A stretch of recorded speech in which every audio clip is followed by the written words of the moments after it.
Naghingyo sang dugang nga paatag si Senate President Vicente Tito Soto III nahanungod sa Senate Bill No. 1901 ukon ang Anti-Political Dynasty Bill kaduhan sang sesyon sa Senado. Suno kay Soto kinahanglan nga maklaruhan ang tanan sa kung ano ang mangin limitasyon kag sakop sang nasambit nga hagna. Pila sa isyu nga luyag maklaruhan sang Senate President amo nga kung sakop man sang hagna ang bigamous relationship sang isa ka politiko kag kung ang iya other partner amo ang makonsiderar nga spouse bisan pa nga hindi sila kasado. Madumduman nga amo nga bill ang gin-sponsor ni Senator Risa Ontiveros nga nagapahanugot sa immediate family sang isa ka politiko.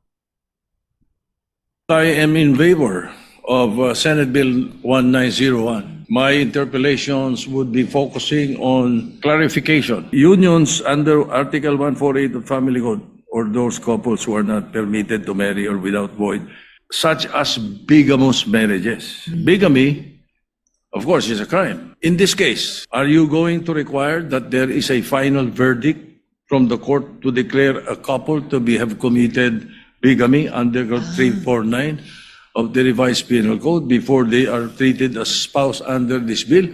The question is, reclaiming bigamy from running for public office.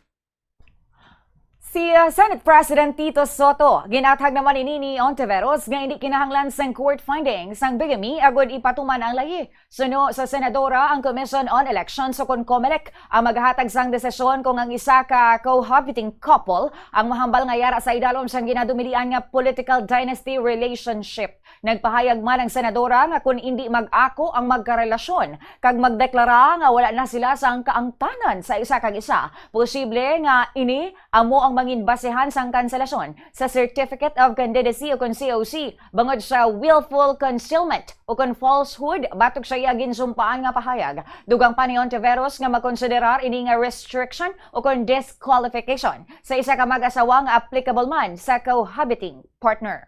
Hindi na po kakailanganin, Mr. President, ang finding of bigamy ng isang korte for purposes of this act.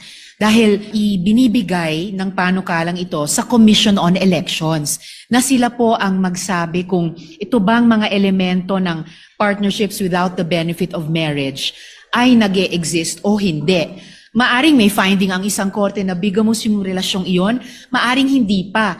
Pero kung nagko-cohabit yung couple na yun at nagpapakilala bilang couple kahit hindi sila kasal, iti-trigger po nun on the part of COMELEC yung prohibition against a political dynasty. Tapos magsinungaling yung isa na, ay break na kami. Isa po yun sa grounds sa ilalim ng Section 8 for cancellation of Certificate of Candidacy or nomination.